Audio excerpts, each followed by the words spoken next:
How to silence your inner critic and start being your best friend today. Have you ever felt like you're stuck in a never-ending cycle of self-criticism? Or do you feel exhausted due to battling your inner critic every day? In this video, I will share how to silence that inner critic and how to become your greatest supporter through the concept of self-friendship. I will share proven psychological tips, powerful spiritual practices, and a guided meditation for inner peace at the end. What if the voice in your head could become your greatest supporter instead of your harshest judge? In this video, I will be sharing the concept of self-friendship versus self-love and how you can transform your life. Let's dive right in for a more peaceful and fulfilling life. Welcome, beautiful souls, to Rose, Recharge and Thrive, the channel focusing on living from the inside out over 40 and beyond. I used to struggle with being extremely strict with myself, not tolerating anything less than pure perfection and measuring everything at the highest standards. Over the years, I realized that I was treating myself very much the same way as I was treated by my parents as a child. But being a grown-up now, I understood that setting such standards is simply inhuman. It's impossible to meet standards like that, and it just creates a lot of tension and anxiety inside. And that is when I start turning things around and really understanding that I am doing my very best every day, and that is enough. And you know what? It is truly enough. Many of us were conditioned like this in the childhood with a perfectionist mindset and very high expectations from society or parents. Psychology explains that our inner critic is trying us to prevent us from failure, so pushing us to extreme results to make us feel safe and succeed. It's a defense system. It can lead to chronic stress, anxiety, and more. And if we don't meet the standards that we're setting, it can also lead to self-diminished self-worth. For people conditioned like this, it can sound pretty unrealistic to develop self-love. And I think self-friendship, the concept of self-friendship, can be a step in the right direction.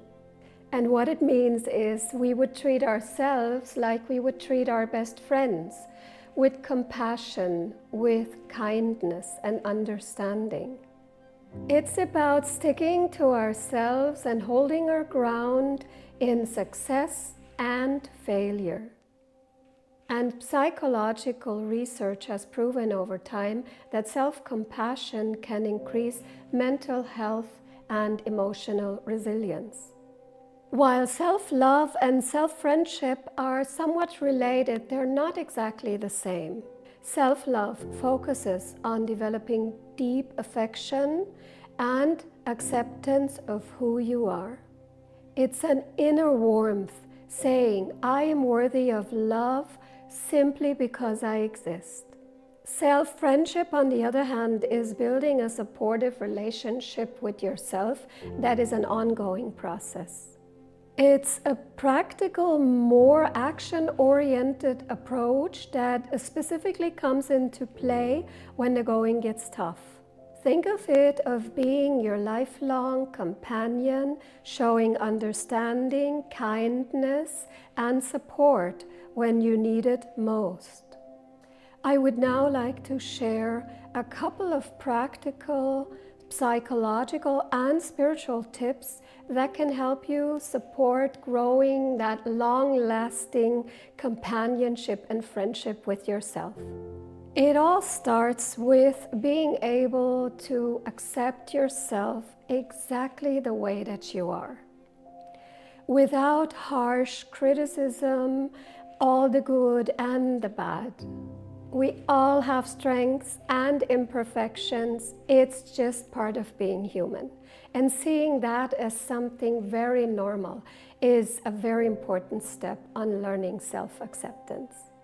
And reframing failures to what I shared before, to understanding that we are doing our very best every day, can really help reframe that criticism into something that is okay as it is. My second tip is around your inner dialogue. Sometimes our mind can be a really heavy critic. The best thing to do when that happens is to ask yourself, would I be talking to my best friend like this? Would I be treating my friends like I am treating myself now? Would I criticize them in this way, or would I think about them in this way? Would I put this type of pressure on them? And if the answer is no, then you know what to do. Stop negative thinking. Pause. If you notice it coming up because it's a pattern, immediately pause. Breathe. Take a couple of deep breaths. And then please try reframe whatever your criticism was. Reframing negative thinking about ourselves reduces anxiety and can actually improve your self-confidence. Practice rephrasing negative thoughts into supportive ones. My next tip for you is to learn how to disidentify from your inner critic.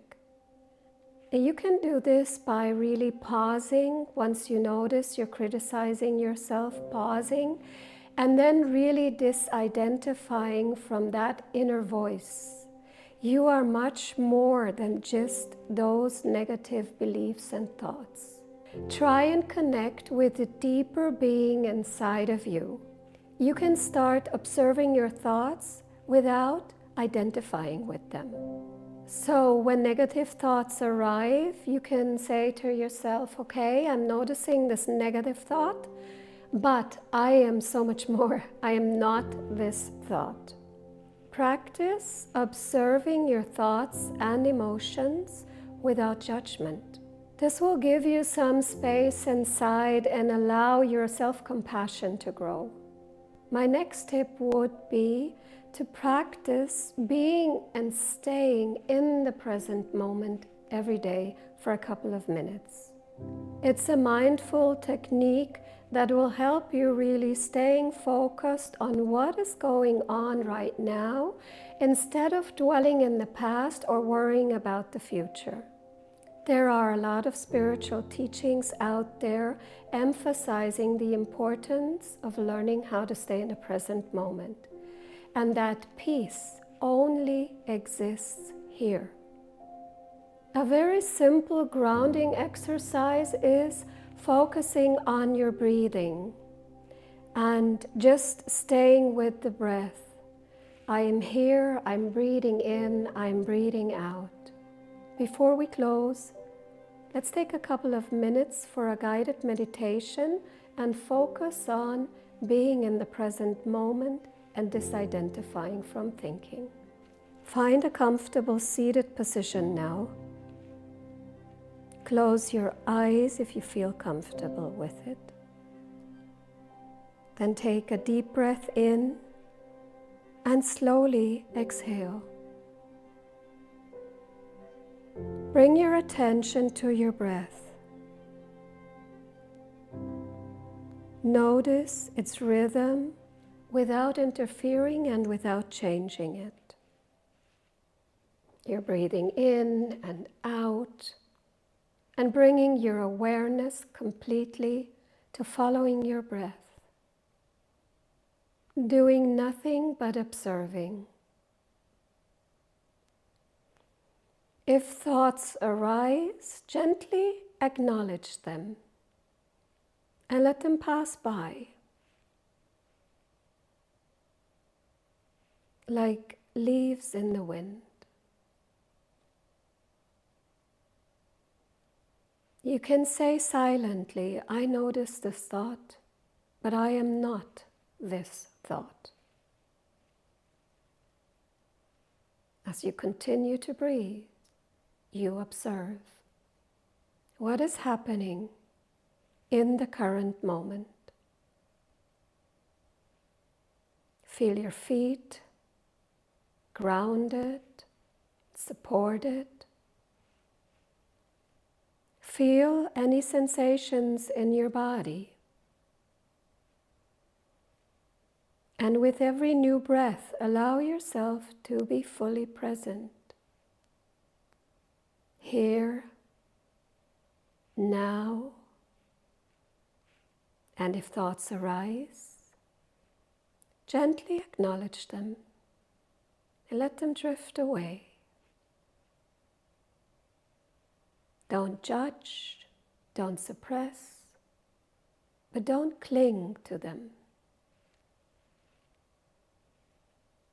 Disidentify and come back to the main center, which is the present moment. The center of your focus is the present moment. You return to it every time you get distracted. And gently getting ready to return, taking one last deep breath in and slowly exhaling and opening your eyes when you're ready and being fully present. Whenever you need it, return to this practice. You could see directly that it doesn't need a lot of time. You can do it anywhere. Becoming your best friend is a journey, not a destination. Start with small steps like accepting yourself, being in the present moment, and disidentifying from negative thinking. It will also create a huge shift for you if you start rephrasing those negative self-beliefs. You don't need to try all of these tips at once.